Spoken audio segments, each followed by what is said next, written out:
Hi, welcome back to Soundiron's podcast and video series. I'm here with instrument creator Bart Hopkin, who is the mastermind behind our upcoming series of experimental instruments that kind of explore some of the most unique and visionary ideas I think we've ever come across. Kind of deep explorations into some of the texture and essence of sound that I think a lot of classical and conventional instruments completely overlook. Welcome, Bart. Thank you. Can you tell us a little bit about where you began and how all of this began for you? How you got the spark of inspiration to start designing instruments? Like so many kids, I did a lot of noise making when I was a kid, and I could sort of say, oh, I remember I tried this and I tried that, and some of them would be things that every kid did, and some of them might not be, I don't know. But I did stay with it, and at some point the idea occurred to me, gee, you can make musical instruments that don't conform to pre-existing types.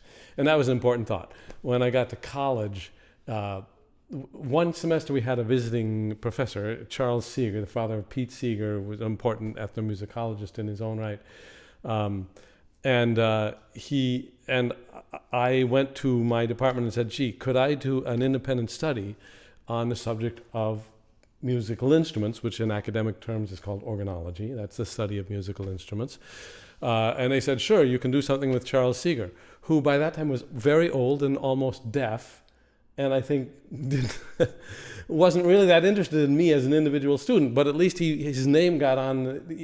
I had a name to refer to. Yes, I did this with Charles Seeger, and he gave me a grade in the end and all that stuff. I wrote a paper in there which was contrary to what traditional ethnomusicology would be about. The paper was called Creative Organology. See, ethnomusicology is not supposed to be about individual creativity. It's about studying existing traditions. Anyway, I created this word, creative organology. It sounds a little hokey now, but it said what I was talking about then. I wrote this paper, Creative Organology, and I've been doing it ever since. Yeah.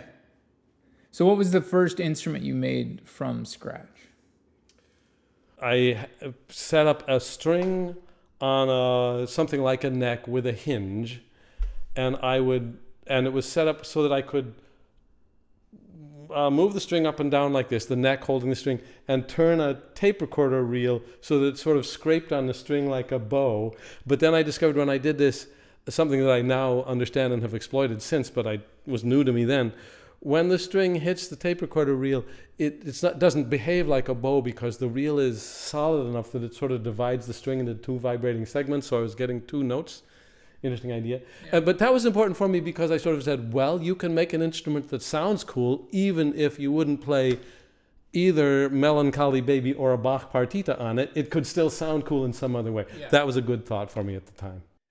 What is your favorite kind of instrument to design? I mean, there are so many different families of instrument. There are stringed instruments, there are lamellophones, things like kalimbas. Well, yes, there are families of instruments, and there are whole worlds of the study of ways of categorizing musical instruments. But, I'm happiest if I'm not having to think that way, if I'm not thinking in terms of families, if I'm either coming up with something that doesn't fit very well in any of the families, or more generally, if I'm not thinking I'm going to make a stringed instrument or something like that.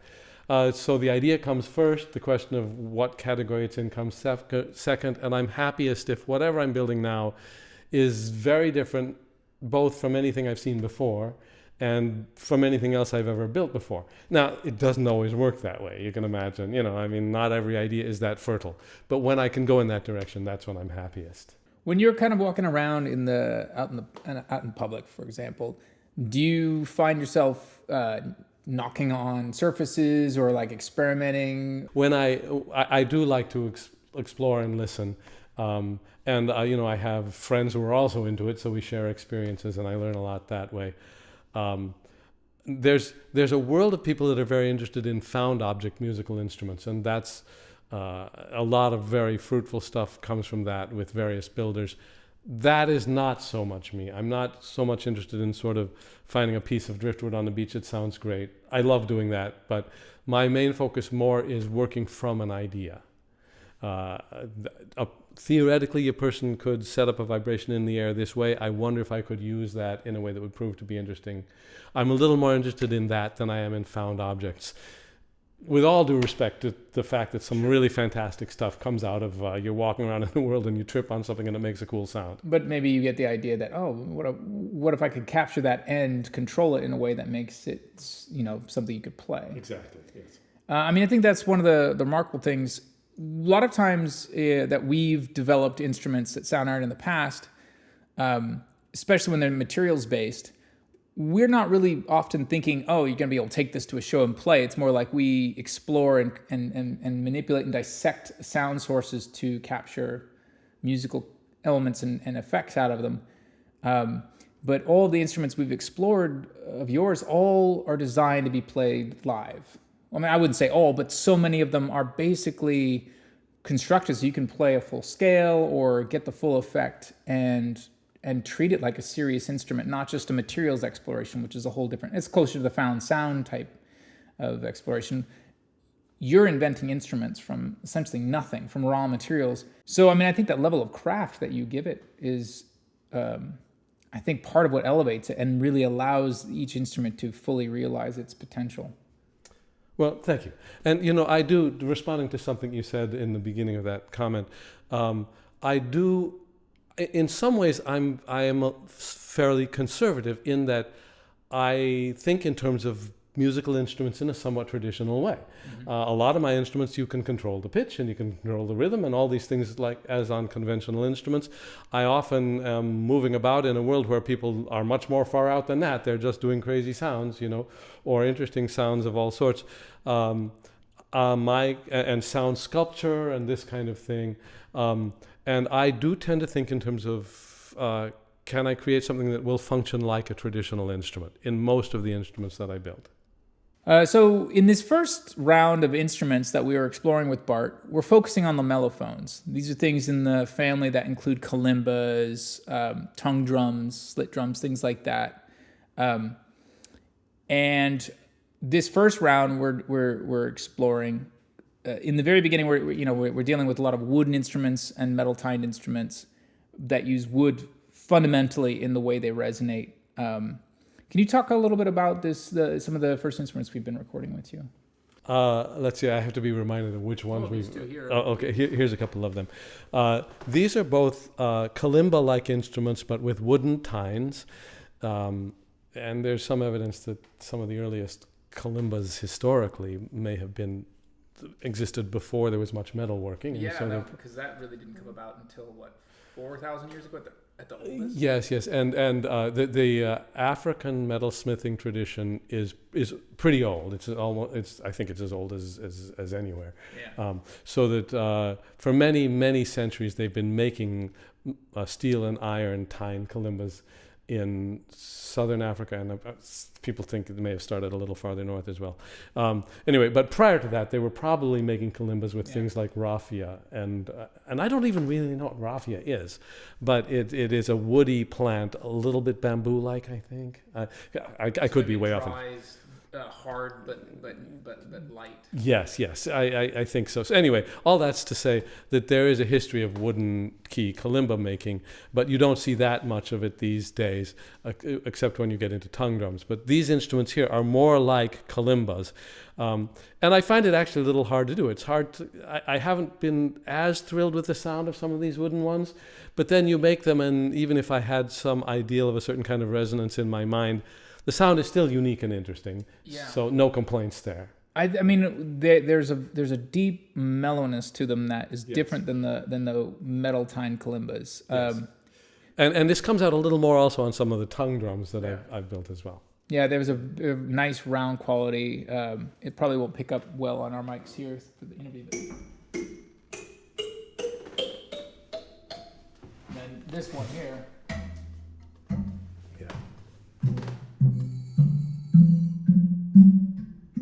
So for the libraries we recorded, we've got mics really up close on them, and a lot of these instruments also have contact mics or internal pickups. So we use those as well to give you the choice of mic, sort of microphone type / position, but we get right up on the instrument to capture all that resonance. So the bass notes have so much body and the high notes have a great deal of clarity. And our goal was just to give you these sort of immersive textural experiences, because that's where these instruments shine, is in that tight detail.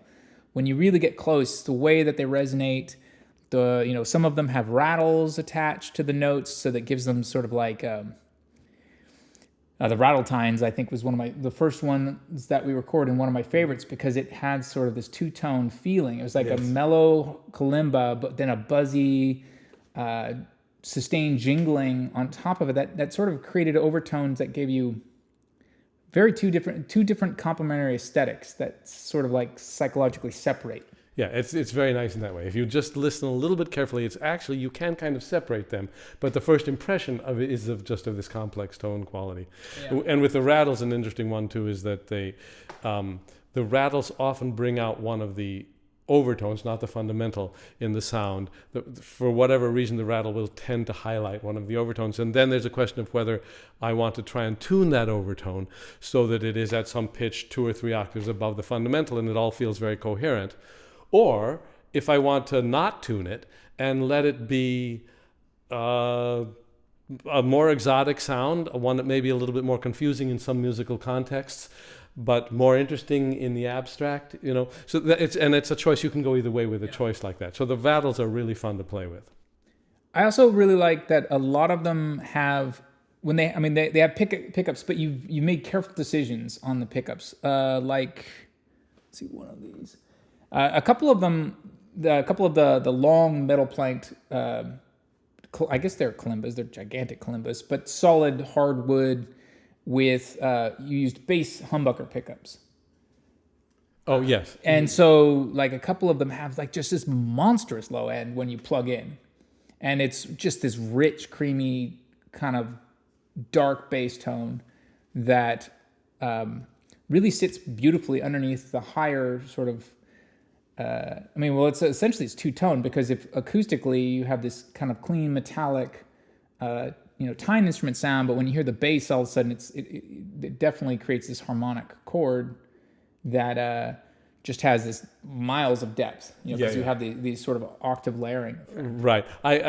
When you're dealing with the metal tines, with the steel tines, then you can use humbuckers, which is to say magnetic pickups. The thing about this is that if you do not have the pickup, then somehow you got to get the sound out into the air. The sound has to transmit from the tine through a soundboard or something. It's much harder to have a convincing bass that way. Mm-hmm. But meanwhile, the magnetic pickups, more than piezos, are really just listening to the movement of the tine itself. And there may be lots of low end in the tine that isn't getting out into the air acoustically. Yeah. So this is what happens. And if you want to be lazy, you just make a kalimba-like instrument. You can make it this big and give it no soundboard and just figure you'll plug it in. And you can get a really full sound there. And the magnetic pickups do quite well with tines. I find that the sound is pretty natural. Yeah, it almost sounds in some cases like stand-up bass. Yeah, a little bit. It was fun to record acoustically and through the pickups, because you get these different. Essentially you could have your bass line using the pickup. With one instrument you could have like a full range. You could have a smooth, creamy bass line on the low end, and then this glistening high end playing a melody. Each of these instruments just contains this whole little galaxy of possibilities that are unique to it. There's flavors unlike each other and unlike anything else. They're familiar enough that when you hear them, you'll be like, I know right where that can go. But they're different enough that you want to explore them. You want to try these different flavors, because they carry sort of little bits of emotional heft, little weight that when you put them in context. Like Spencer, our artist, was playing around with one of them, and he was like, this is the ice level in a video game. This is like these warm, rich tones of the tines, but then there were rattly little metal rings poked through it that would kind of, like you said, they would jingle on a harmonic or on a partial, and it would create this like dancing ice jingle just ever so delicately on top of these full notes. It was like video game music instantly. Yeah, good description. Yeah. Let me just enlarge a little bit on something we've touched on because it's very important to my thinking, and maybe people will be interested to hear about it.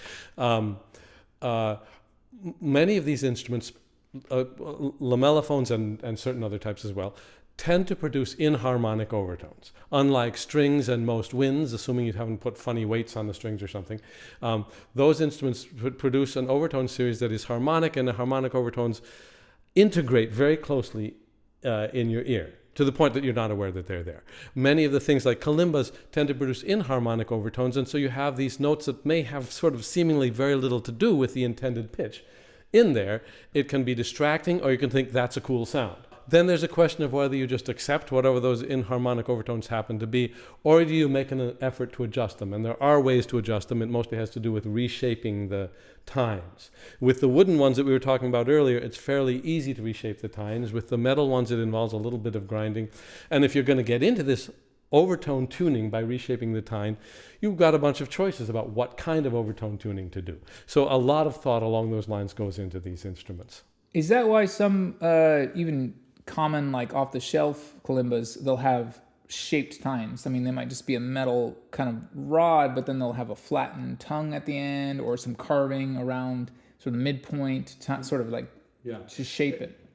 It varies a lot. I mean, I could sort of go on longer than perhaps I should on that question. If the shaping is mostly lateral, like how wide and broad and narrow the tine gets, that's not it. Like if it just gets wider towards the end, that's mostly not harmonic thinking. It has to do with thickness. I see. That's going to affect that. And when you get to the African instruments, you get these hand-hammered tines, in which, in some cases, it seems clear that the maker was thinking about the overtones in a conscious way. In other cases, it's not clear.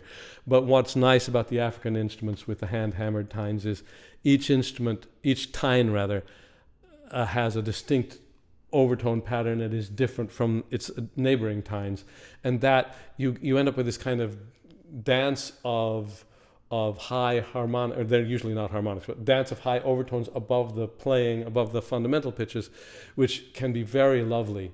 It's a lot less lovely if all the tines are exactly the same and they're predictable. So that's one of the wonderful things about the hand-shaped tines on the African instruments. So we're going to explore the lamellophones as the first part of the series, and then we're going to delve into some of the bowed instruments and some of the other unique creations that Bart's designed. As we unfold this series, you're going to see some really unique instruments, both visually and acoustically. I've seen a lot of specialized and custom instruments, but walking into Bart's house was kind of, for me, it was like somebody's really going, fully exploring this frontier, and we want to be part of it. And so, it was very fortuitous to link up with you and go on this little journey. Likewise, fortuitous for me too.